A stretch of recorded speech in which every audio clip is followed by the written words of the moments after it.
joyless, destitute, half-naked trees.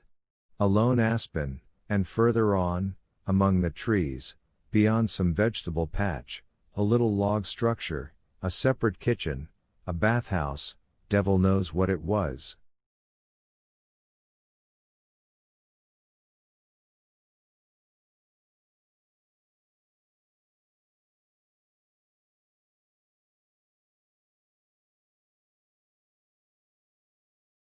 Everything around somehow lifeless and so dismal that one just longed to hang oneself from that aspen by the bridge.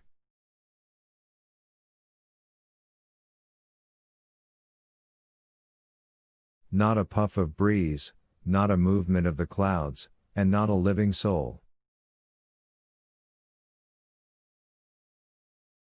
What a hellish place for a living man. And then, imagine, the door of this log structure is thrown open, and he appears.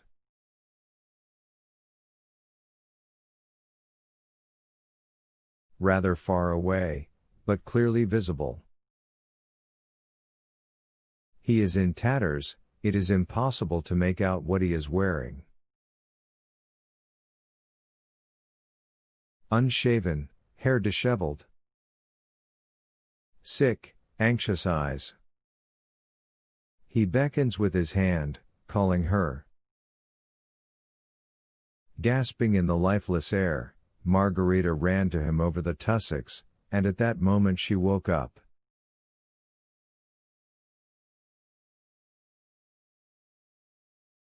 This dream means only one of two things, Margarita Nikolaevna reasoned with herself.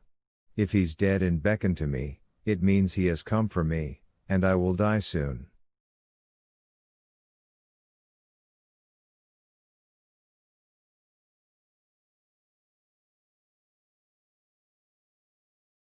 And that's very good, because then my suffering will soon end. Or else he's alive, and then the dream can only mean one thing, that he's reminding me of himself.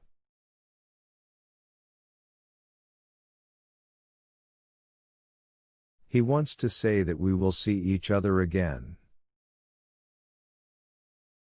Yes, we will see each other very soon. Still in the same agitated state, Margarita got dressed and began impressing it upon herself that, essentially, everything was turning out very luckily, and one must know how to catch such lucky moments and take advantage of them.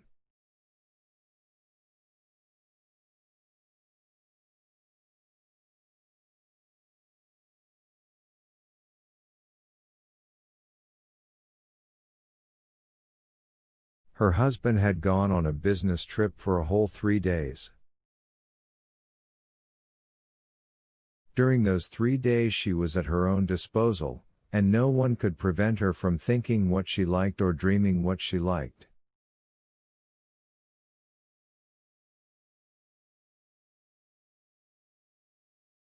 All 5 rooms on the top floor of the house, all of this apartment which in Moscow would be the envy of tens of thousands of people, was entirely at her disposal.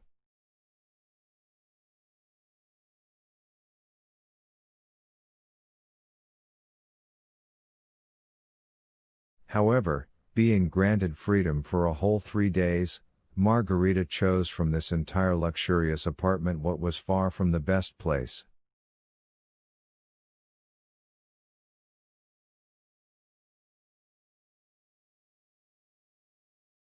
After having tea, she went to a dark, windowless room where suitcases and all sorts of old stuff were kept in 2 large wardrobes.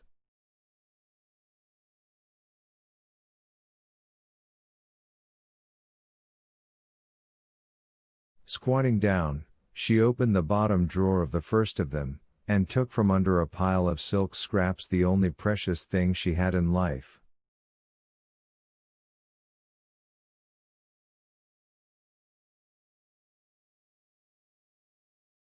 Margarita held in her hands an old brown leather album which contained a photographic portrait of the master, a bank savings book with a deposit of 10,000 rubles in his name, the petals of a dried rose pressed between sheets of tissue paper, and part of a full-size notebook covered with typescript and with a charred bottom edge.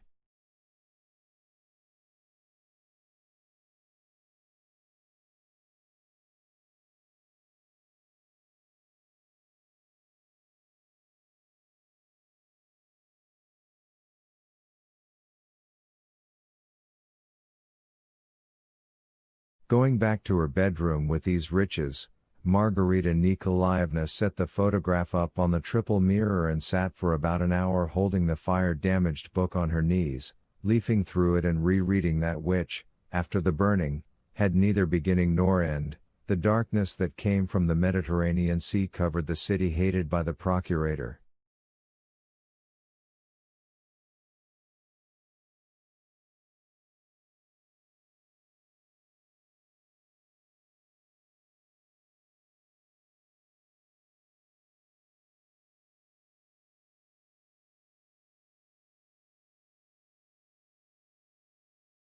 The hanging bridges connecting the temple with the dread Antonia Tower disappeared, the abyss descended from the sky and flooded the winged gods over the hippodrome, the Hasmonean palace with its loopholes, the bazaars, caravanserais, lanes, pools Yerushalayim, the great city, vanished as if it had never existed in the world.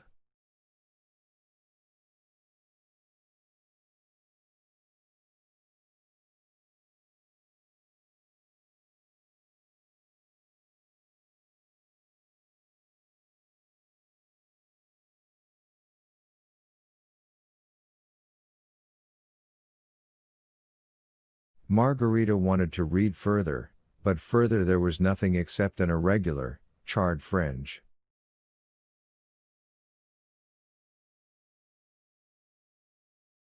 Wiping her tears, Margarita Nikolaevna abandoned the notebook, rested her elbows on the dressing table and, reflected in the mirror, sat for a long time without taking her eyes from the photograph.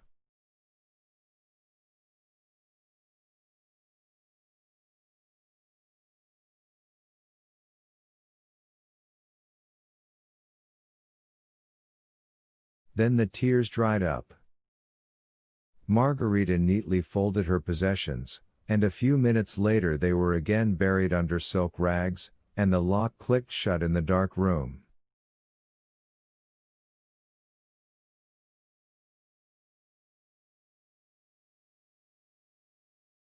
Margarita Nikolaevna was putting her coat on in the front hall in order to go for a walk.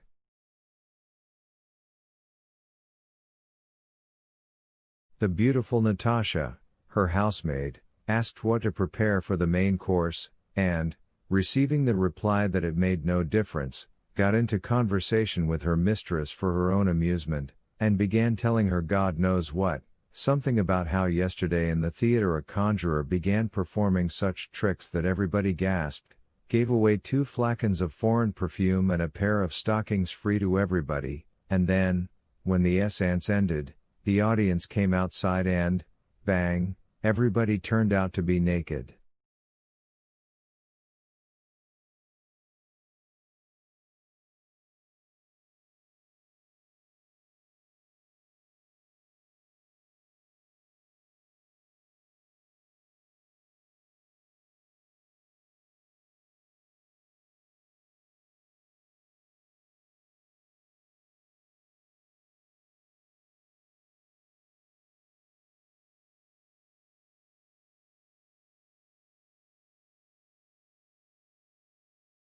Margarita Nikolaevna dropped onto the chair in front of the hall mirror and burst out laughing.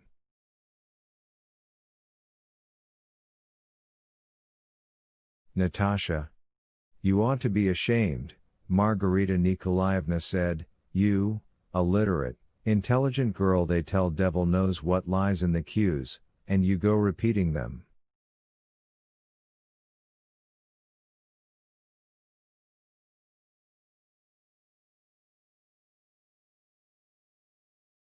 Natasha flushed deeply and objected with great ardor that, no, they weren't lying, and that she herself had personally seen today, in a grocer's on the Arbat, one citizeness who came into the shop wearing shoes, but as she was paying at the cash register, The shoes disappeared from her feet, and she was left in just her stockings.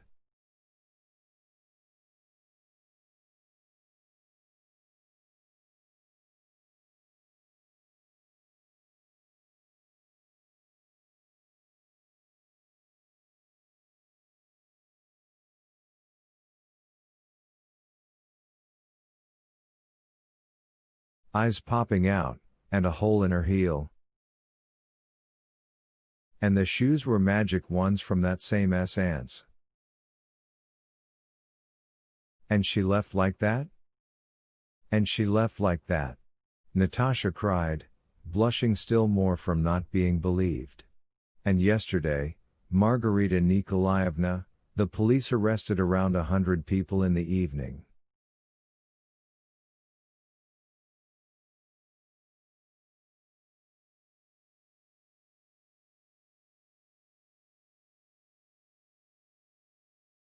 Women from this essence were running down Tverskaya in nothing but their bloomers. Well, of course, it's Daria who told you that, said Margarita Nikolaevna. I noticed long ago that she's a terrible liar.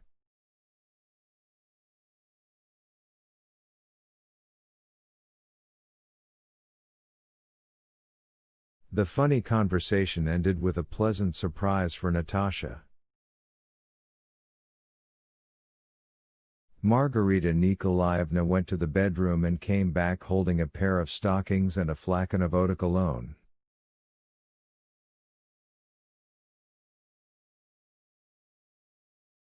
Telling Natasha that she, too, wanted to perform a trick, Margarita Nikolaevna gave her both the stockings and the bottle, and said her only request was that she not run around on Tverskaya in nothing but stockings and that she not listen to Daria.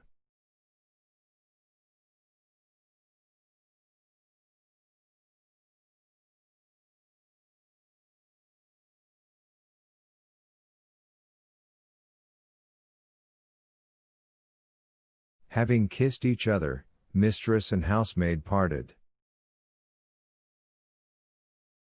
Leaning against the comfortable soft back of the trolleybus seat, Margarita Nikolaevna rode down the Arbat, now thinking her own thoughts, now listening to the whispers of two citizens sitting in front of her.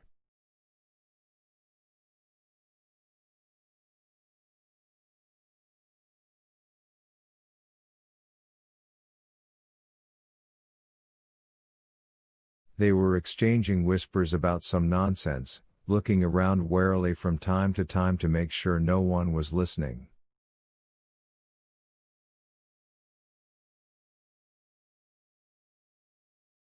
The hefty, beefy one with pert, piggish eyes, sitting by the window, was quietly telling his small neighbor that the coffin had to be covered with a black cloth.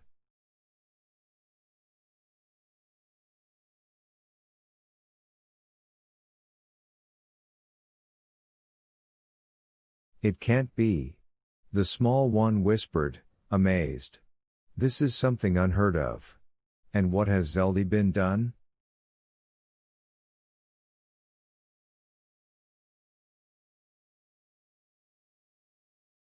Amidst the steady humming of the trolleybus, words came from the window. Criminal investigation scandal, well, outright mysticism. From these fragmentary scraps, Margarita Nikolaevna somehow put together something coherent.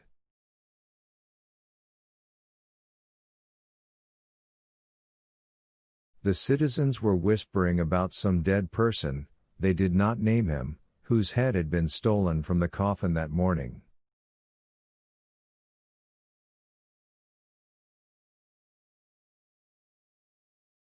This was the reason why Zeldybin was now so worried.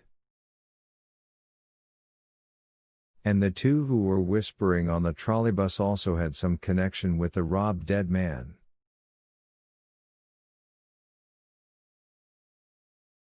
Will we have time to stop for flowers? The small one worried. The cremation is at 2, you say?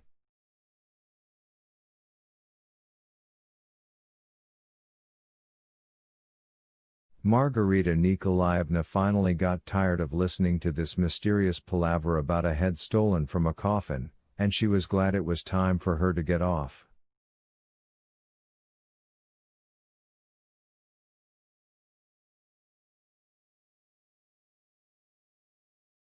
A few minutes later, Margarita Nikolaevna was sitting on one of the benches under the Kremlin wall, settling herself in such a way that she could see the manege.